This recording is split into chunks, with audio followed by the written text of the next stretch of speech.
नमस्कार दोस्तों, welcome to world affairs. मैं हूं प्रशांत धवन। चलिए डिस्कस करते हैं 25 जनवरी 2021 के डेली करंट अफेयर्स। सीरीज आपको पसंद है, सपोर्ट करना चाहते हैं तो वीडियो को लाइक करिए। कोशिश करते हैं यहां पर 25,000 लाइक्स की। Let's see if we can do that. So पहला प्रश्न है आपके सामने। यहां पे आपको यह बताना है कि दुनिया की सबसे पहली ट्रीटी जो कहती है कि न्यूक्लियर वेपन्स को ही ऑल टुगेदर बैन कर दो, ये हाल ही में फोर्स में आई है। अंडर हुम, किसके अंडर ये ट्रीटी फोर्स में आई है? ये है यहाँ पे आपकी ऑप्शंस। सही उत्तर यहाँ पर है ऑप्शन बी, संयुक्त राष्ट्र यूनाइटेड नेशंस के अंडर ये ट्रीटी आई है फोर्स में। मगर अजीब बात यह है कि इवन दो ये ट्रीटी कहती है कि न्यूक्लियर वेपन्स होने चाहिए बैन, कोई भी देश जिसके पास आज के समय न्यूक्लियर वेपन्स हैं उसने इस ट्रीटी को साइन किया नहीं है। तो इस ट्रीटी की काफ़ी आलोचना भी हो रही है कि इसका पॉइंट क्या है जब किसी भी न्यूक्लियर आर्म कंट्री ने इसको साइन नहीं किया। मगर फिर भी सिंस ये यूनाइटेड नेशंस की ट्रीटी है, ये काफ़ी हद तक न्यूज़ में भी है। इसका पूरा नाम है treaty on the prohibition of nuclear weapons, TPNW। इस टॉपिक पर एक डेडिकेटेड वीडियो भी आपको मिलेगी ऑन वर्ल्ड अफेयर्स, वो भी आप देख सकते हैं। उससे आपको काफी एडिशनल नॉलेज भी मिलेगी। अगला सवाल आपसे ये पूछ रहा है कि सृष्टि गोस्वामी हाल ही में बनी है मुख्यमंत्री एक स्टेट की for one day on January 24। जी हाँ, जनवरी 24 को सृष्टि गोस्वामी एक दिन के लिए बनी थी मुख्यमंत्री एक स्टेट की। और ऑफ कोर्स आपको पता होगा कि 24 जनवरी को हम सेलिब्रेट करते हैं हमारे देश में नेशनल गर्ल चाइल्ड डे।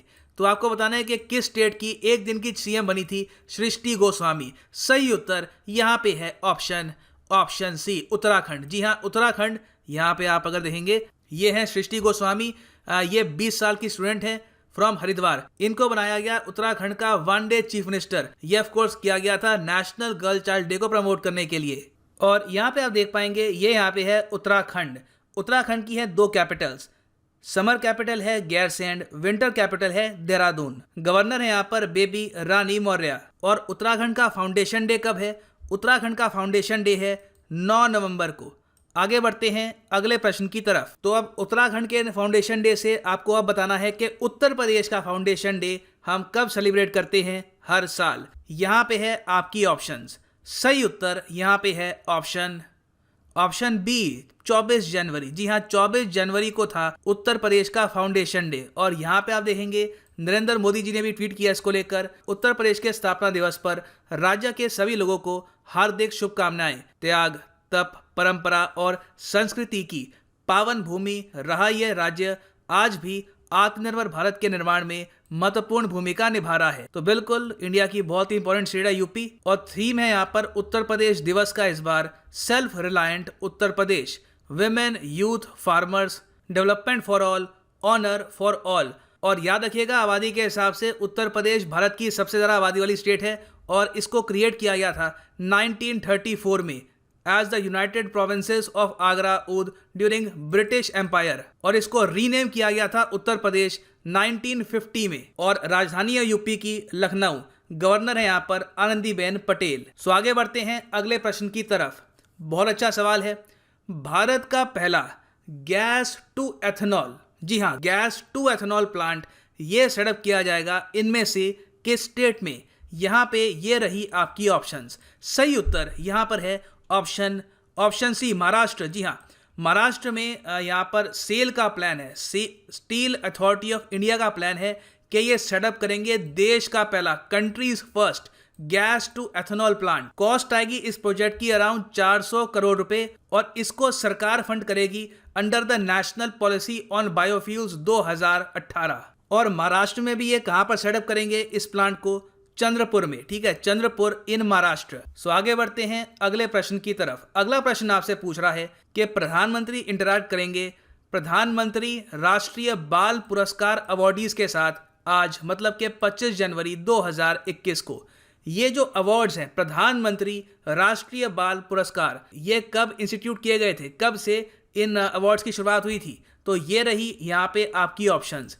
सही उत्तर यहाँ पे है ऑप्शन सी, 1996। जी हाँ, 1996 को स्टार्ट हुए थे प्रधानमंत्री राष्ट्रीय बाल पुरस्कार। और ये है उन युवकों के लिए जिनकी एज है 18 से कम। 18 से कम उम्र की एज में जो भी बच्चे कुछ एक्सेप्शनल करते हैं, बहुत बड़ा करते हैं देश के लिए, तो उनको मिलता है ये अवार्ड। और इसको इंस्टीट्यूट किया था ministry of women and child development ने। इस अवार्ड में मिलते हैं 1 लाख रुपए कैश प्राइज में, एक मेडल और साइटेशन एंड सर्टिफिकेट। अगला प्रश्न आपसे यह पूछ रहा है कि इंडिया होस्ट करेगा Indian Ocean region defence ministers conclave 4 फरवरी को किस शहर में? ये है यहाँ पे आपकी ऑप्शंस। सही उत्तर यहाँ पे है ऑप्शन बी, बेंगलुरु।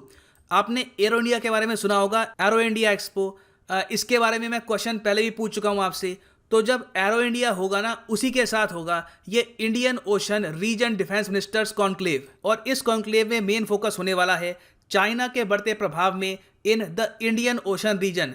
थीम वैसे ऑफिशियली इसका होगा enhanced peace, security and cooperation in the Indian Ocean. और इंडिया की तरफ से यहाँ पे जाएंगे हमारे रक्षा मंत्री राजनाथ सिंह जी। सो आगे बढ़ते हैं अगले प्रश्न की तरफ। अगला प्रश्न आपसे यह पूछ रहा है कि चिंतन बैठक ये हाल ही में ऑर्गेनाइज करी है ministry of ports, shipping and waterways ने। आपको ये बताना है कि जो चिंतन बैठक है ये किस स्टेट में ऑर्गेनाइज की थी ministry of port, shipping and waterways ने।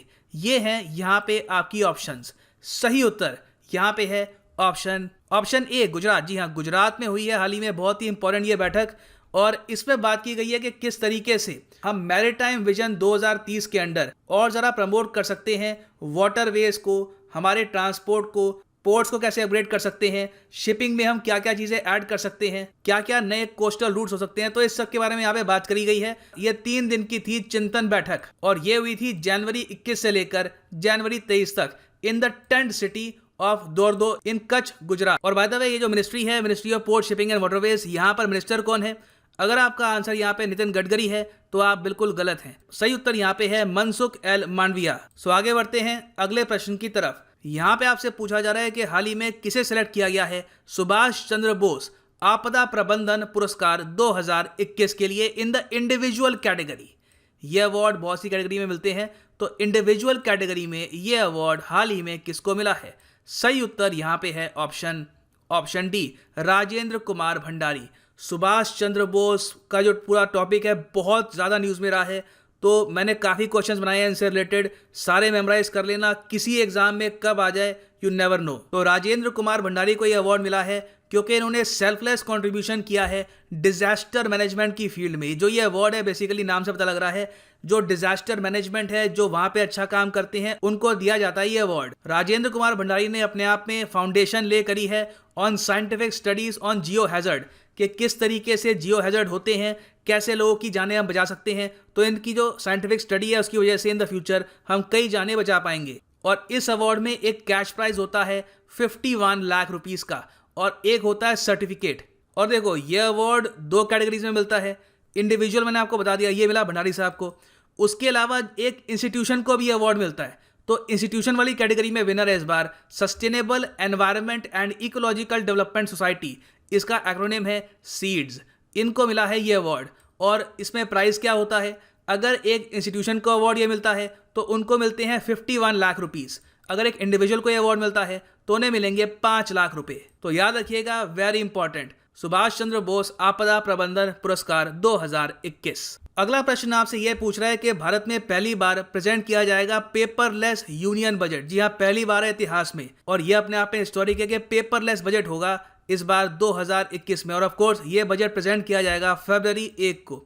तो आपको सिंपली यहाँ पर यह बताना है कि इंडिपेंडेंट इंडिया के पहले फाइनेंस मिनिस्टर कौन है। Name independent India's first finance minister. ये है यहाँ पे आपकी ऑप्शंस।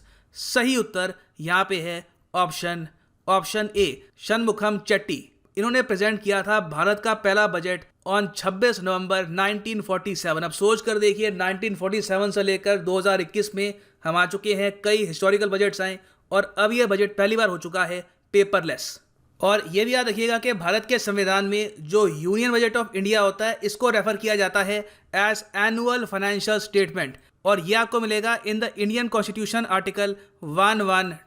सो आगे बढ़ते हैं। अगला प्रश्न आपसे यह पूछ रहा है कि हाल ही में किस राज्य सरकार ने अनाउंस किया है कि ये लॉन्च करेंगे जेल टूरिज्म। जी हाँ, जेल टूरिज्म। तो ये लॉन्च करने का फैसला किया है ऑप्शन डी, महाराष्ट्र ने। इसके अंडर क्या होगा कि लोग पैसे देंगे जेल का अनुभव करने के लिए। मजाक नहीं कर रहा, ये आर्टिकल है इंडिया टुडे का। Will you pay to spend time in prison, Maharashtra government to launch jail tourism. और इसका देखो प्रॉपर रीज़न भी है। महाराष्ट्र में कई जेल हैं जहाँ पर बहुत बड़े फ्रीडम फाइटर्स को रखा गया था, तो जहाँ पे उनको रखा गया था उस एरिया को ये थोड़ा डेकोरेट करेंगे, उसको अच्छा सा टूरिज़्म के लिए बना देंगे ताकि लोग यहाँ पे आएँ, स्टूडेंट्स यहाँ पे आएँ, जो यहाँ पे हिस्टोरियंस हैं ये भी यहाँ पर आएँ और देख पाएँ कि जेल का सिर्फ वो वाला पार्ट जहाँ पे फ्रीडम फाइटर्स थे वो कैसा था, उन्होंने क्या संघर्ष यहाँ पे किए। तो ये सब प्रमोट यहाँ पे किया जाएगा इसके अंडर। तो याद रखिएगा, Maharashtra state government has announced to launch jail tourism. So अब बात करते हैं उस प्रश्न की जो मैंने आपसे पूछा था 24 जनवरी 2021 को। इंडिया की सबसे लंबी इंटरनेशनल बॉर्डर किस देश के साथ है? सही उत्तर यहाँ पे है ऑप्शन सी। और पवन साहू ने यहाँ पर दिया है बहुत ही अच्छा आंसर। 7 कंट्रीज के साथ इंडिया शेयर करता है बॉर्डर और लॉन्गेस्ट बॉर्डर हमारी चाइना के साथ नहीं है ना पाकिस्तान के साथ, इट इज विद बांग्लादेश। सो अब बात करते हैं आज के क्वेश्चन की। ये सवाल आया था एसएससी सीजीएल 2017 के एग्जाम में।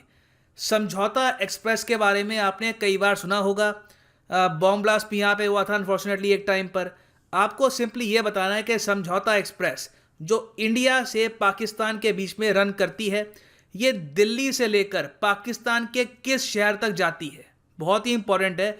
समझौता express runs between Delhi to which city in Pakistan. और इसीलिए ये क्वेश्चन एसएससी सीजीएल 2017 में आ गया था। ऑप्शंस है आपकी कराची, इस्लामाबाद, क्वेटा या फिर लाहौर। कमेंट सेक्शन में करिए इसका आंसर। सही आंसर मैं आपको दूंगा कल। और कमेंट सेक्शन में आपको अगर किसी का आंसर पसंद आता है तो उस आंसर को एनकरेज करिएगा आंसर को लाइक करके। वीडियो को भी आप लाइक एंड शेयर कर सकते हैं। सो ये है अंत हमारी वीडियो का। मिलता हूं आपसे कल सुबह। God bless you all.